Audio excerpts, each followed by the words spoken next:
Hi everyone, I'm Jo Fry and this is my channel Jojo Fry Rocks, and in this video I'm going to be asking the question, what the F is going on in the guitar market? So I've been watching all footage from Guitar Summit 2025 in Mannheim in Germany, KDH's stuff, Steve Cassidy's stuff, loads of people. It's been super interesting.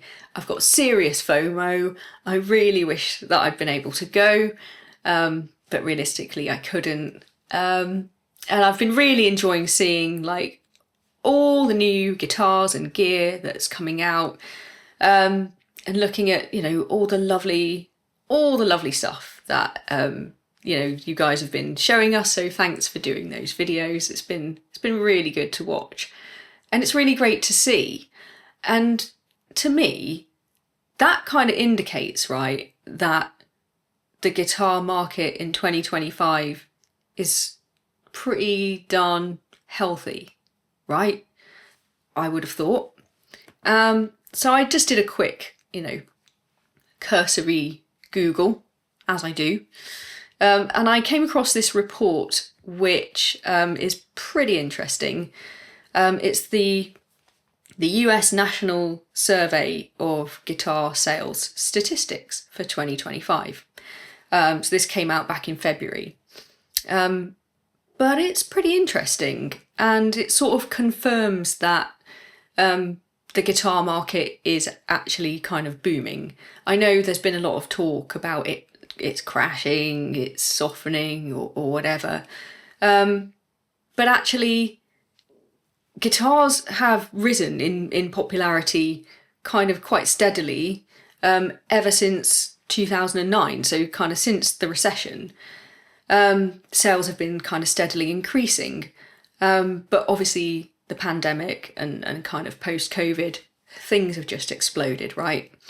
So kind of ever since like lockdown, there was a boom in sales, and that kind of was reflected in the fact that in the US, guitar sales reached 1.3 billion in 2020, a 60% increase from 2019. That's kind of unheard of. Like, that is like tech startup numbers or something. That's like industry disruptor kind of sales numbers. So that's kind of insane. And that has not continued at the same rate, but is still going pretty strong. So in 2023, the total guitar sales in the US were at 1.8 billion. Globally, guitar sales reached 17.2 billion in 2020. So that growth, it says here, is expected to continue, and is projected to reach 19.9 billion, 20 billion by the end of this year, 2025. Guitar sales are a $20 billion industry. Right?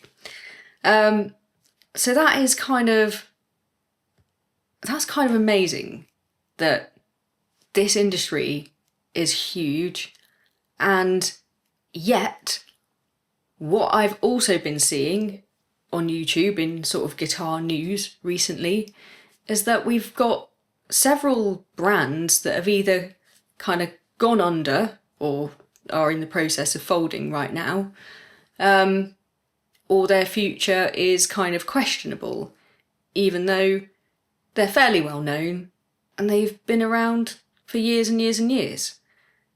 And the question for me is like, how is it that a guitar market that is worth $20 billion globally isn't able to support kind of every guitar brand and guitar maker out there? Because the demand is there, right? So who is behind this demand? So I think this is one of the kind of key questions, obviously, that every brand asks and delves into and tries to kind of find out so that they can cater towards them, right? So according to NAM, the National Association of Music Merchants, the average age of guitar players is 30 years old. Average, obviously. This is interesting. Guitar players are split almost evenly between male and female. 51% being male, 49% being female. Where are they? Anyway, just feeling a bit underrepresented here. Approximately 32% of guitar players have been playing for 10 years or more. 23% have been playing for 5 to 10 years. And the majority of guitar players own an acoustic guitar. So maybe that's a thing to think about. And I did notice Harley Benton at the Guitar Summit showing some of their new acoustic guitars, which look really, really nice, really lovely, and were not very expensive. So I would seriously be tempted, actually. So maybe that's a thing. If you're a guitar brand and you're not making acoustic guitars, like, what are you doing? So yeah, I don't think G&L ever made acoustic guitars. I could be wrong. But yeah, still though, the top guitar brands in terms of like market share are still Gibson and Fender. So Gibson holds the largest share of the market at 34%, followed by Fender at 30%, and then Ibanez at 12%, which I was quite surprised by, because I would have thought it was PRS after those two. But apparently not. Apparently not. 12% Ibanez, 7% Yamaha, and then interestingly they've got Epiphone as 4%. But I would have thought Epiphone counts as part of Gibson, because obviously Gibson owns them. And then other is 9%, and that includes PRS, Washburn, and presumably G&L and others. So the guitar brands that are in that other 9% seem to be the ones that are struggling right now. Although that includes PRS and they're not struggling. But I think there's one clear reason for that, is that they sell a lot of very, very high-end expensive guitars. You know, you sell a number of those, you're going to be okay every year. And they can do that fairly easily. So actually, I don't think that's a great mystery. But yeah, the used guitar market is also thriving. It's expected to grow to 2.1 billion by 2025. So people are still going out buying guitars. We still love guitars. We still want guitars. We're still interested in guitars, right? But seemingly only Fenders, Gibsons, Ibanez, PRS, and used guitars. So what is happening with these other brands then at the lower end of the market share? So specifically thinking about G&L, who have recently shut down, basically.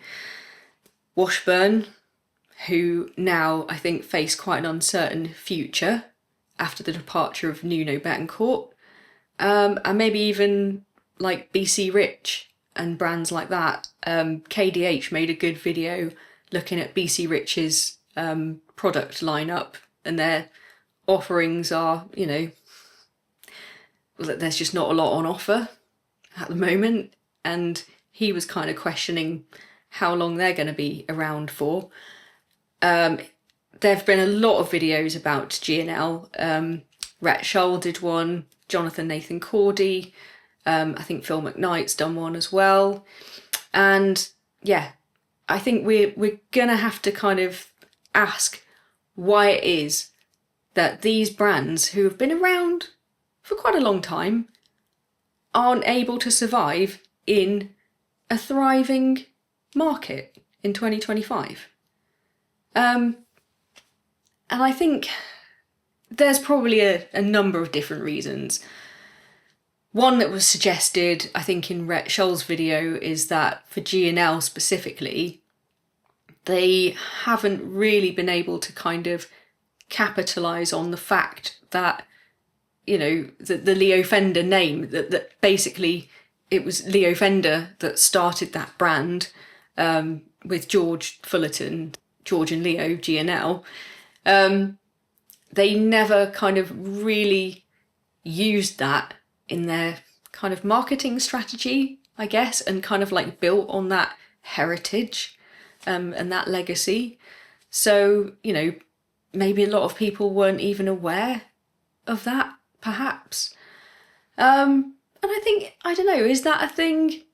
Would that make me want one more if I thought, oh, well, it's kind of a Fender, or maybe a Fender but better?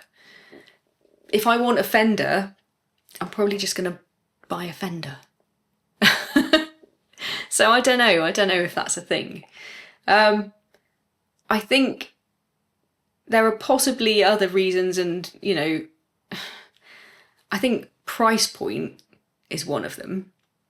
Because I think, you know, G&Ls aren't particularly cheap.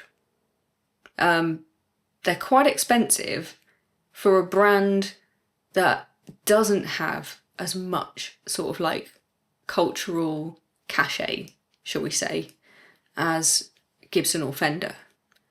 And I think probably you could say the same for Washburn, same for BC Rich.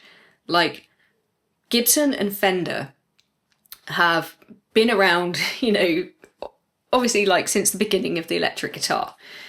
And every iconic band, every iconic player at one point in time, more or less, has played a Gibson or a Fender. And when you look at like pivotal moments in our sort of cultural history, things like Woodstock, you know, you have like Jimi Hendrix playing a Fender.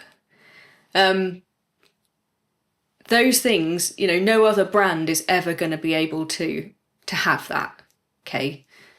They just can't. It's just sort of not possible. But I think where a brand like PRS have been quite successful in the last sort of 20 or so years of kind of signing up the more modern, popular players, and particularly when like nu metal was a thing, right, in the early 2000s. They got those nu metal guys in. You know, they got Mark Tremonti in, who has like inexplicably become one of the biggest like names in the guitar world. I've got a Mark Tremonti PRS, although I didn't even know who he was. But like, you seemingly couldn't get one without his name on it. So like, I think they've been a bit more successful at that. Whereas obviously Washburn had Nuno, who is a big name and is very well respected in the guitar world. But let's face it, I mean, I know Extreme were very popular back in the day, but they haven't really been musically, culturally relevant for quite a long time now. And we all love Nuno, we do. But, and I'm even going to see Extreme next year, like they're supporting Def Leppard. When I go and see Def Leppard, I'm going to see Extreme. But that doesn't mean that they're culturally relevant. So putting like all your eggs in that particular basket might have been a mistake, maybe. And I couldn't really name you any other well-known Washburn players. And similarly, G&L, obviously, you know, for me, they're hugely associated with Jerry Cantrell. He's played the same two original G&L Rampage guitars since the 80s, you know, since the very beginning, all through Alice in Chains. However, in the last, say, like 15 years, I guess, with his solo stuff, he's kind of moved over to Gibson.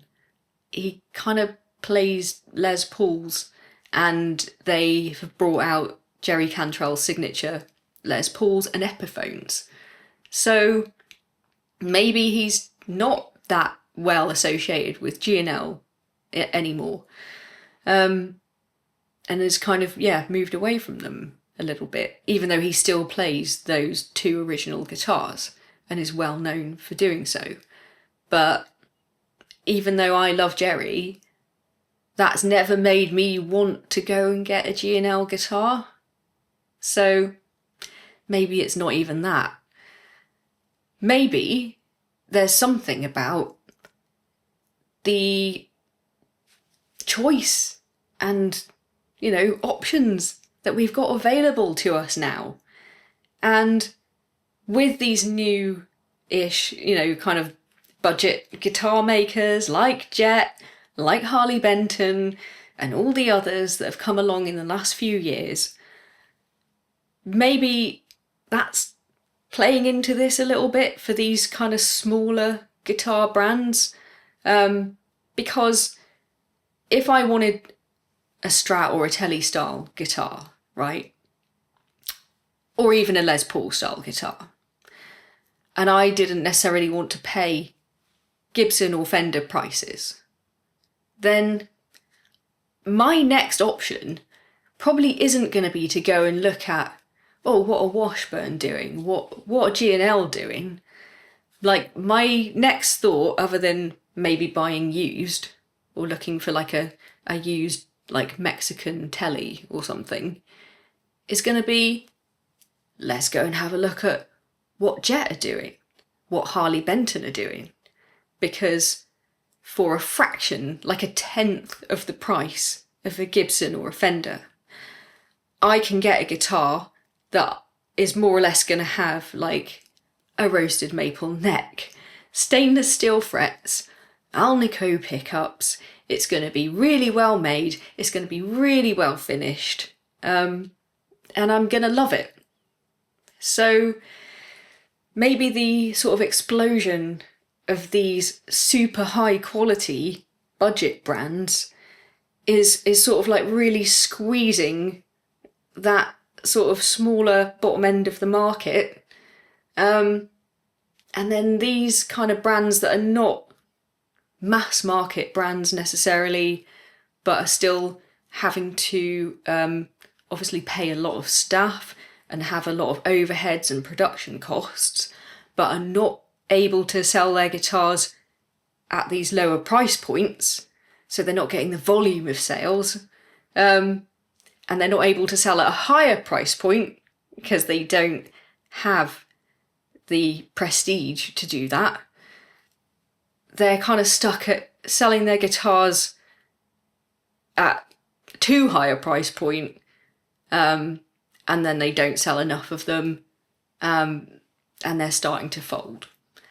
Anyway, those are just some of my thoughts on the subject, on the basis of nothing other than like looking at some statistics about guitar sales and just stuff I've watched on YouTube. I'll link to some of the videos that I've mentioned in the description because they're worth watching, definitely. But yeah, what are your thoughts? What do you think? Could they have done anything differently? Did they make mistakes? Or is this just kind of inevitable? As always, let me know in the comments, and I will see you next time.